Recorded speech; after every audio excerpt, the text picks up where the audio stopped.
میتونم بپرسم که این مدلی که شما دارین، مدل مویی که دارین، آرایشی که دارین اسمش چیه؟ یا از فشن. فشن یعنی چی؟ یعنی یه چیز باحال، یه مدل جدید، بعد عجیب غریب. چرا این مدل استفاده میکنی؟ الان همه چی عجیب غریب شده. وقتی زندگی عجیب غریب شده، مدل هم عجیب غریب شده دیگه. ایرانی‌ها کلا باید چه ریختی باشن؟ همین ریختی. یعنی فرم قیافشون باید چجوری باشه؟ به نظر من سلیقه‌ها با هم دیگه فرق میکنه. هیچ کی شبیه کس دیگه نیست. 5 تا انگشت وقتی با هم مدلش فرق میکنه، سلیقه هم با هم دیگه تفاوت داره. یکی دوست داره چادر سرش میکنه، یکی تیپ سنتی میزنه، یکی تیپ مدرن میزنه. بستگی به شخصیت آدمو داره. من خودم معماری خوندم، گرافیک کار میکنم. چیزای عادی رو دوست ندارم. دوست دارم یه چیز عجیب غریب باشم همیشه. من نقاشی هم که میکنم سبک مدرن کار میکنم. برای همین اصلا برام مهم نیستش که حتما تیپ سنتی بزنم یا اینکه مثلا ایرانی جماعت باید این تیپ باشه. الان تو شیراز یه لباس میپوشن، تو کردستان یه لباس میپوشن، تو شمال یه لباس میپوشن.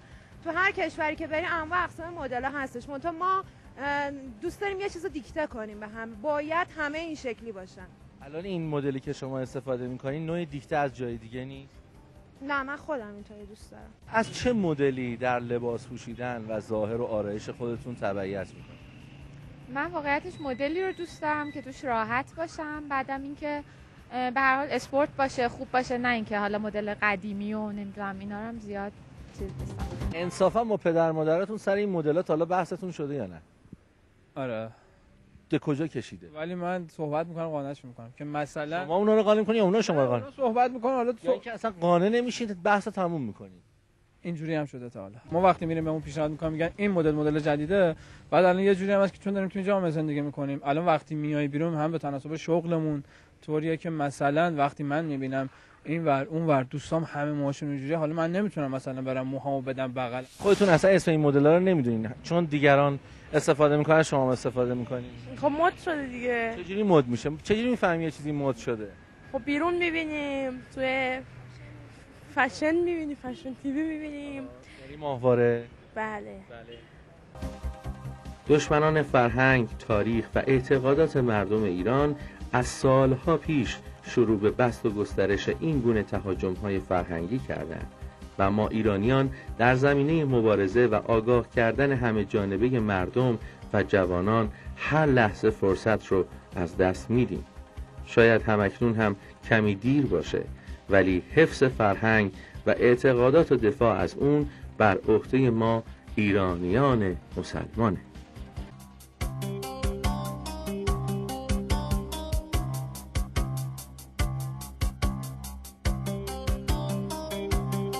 این پیرنی که پوشیدی کی برات خریده؟ اینا مادر. مدل خاصی، اسم خاصی داره؟ این بهش میگن چروکی. همین ارتشی. چروکی یا چریکی؟ چریکیه. چرا این مدل لباس رو برای فرزندتون انتخاب میکنید؟ گویا فرزندتون با سلیقه شما لباس میپوشن. البته زیاد اونجوری که ایشون میگن خودشون لباساشون رو انتخاب میکنن و دیگه رو مد پیش میرن دیگه بچه‌های امروزی.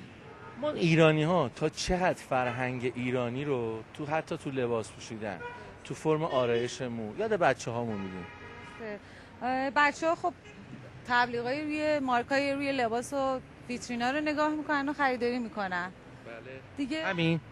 یعنی با دیدن توی جامعه یا اینکه کسی این لباس رو میپوشه ترغیب میشن که بخرن. تقریبا اینجوریه. شما هیچ نظارتی ندارین روی این قضیه؟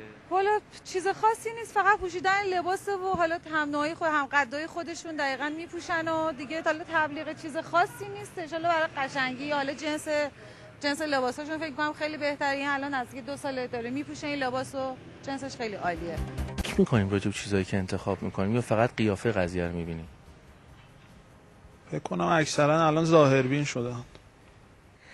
اکثرا چیزی میپوشن یا طوری درست میکنن که قشنگتر باشه دیگه. نه فکر نمی‌کنم. در مثلا میگه خواهی نشوی رسوا هم رنگ جماعت شو.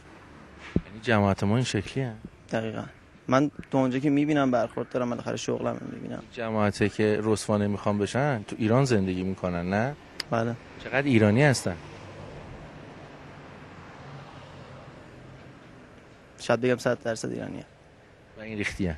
بله. نتیجه گزارشمون اینه؟ نه خب بالاخره فرهنگمون اینجوری جا افتاده دیگه. داره ما فرهنگمون برمیگرده. فرهنگمون یا ضد فرهنگ و تهاجم فرهنگیمون کدومش؟ یه آقای آرایشگر چه سطح تحصیلاتی داره که وقتی جلوی شما یه مدلی رو قرار میده شما مدل رو سریع با توجه به تنوعی که داره انتخاب میکنید؟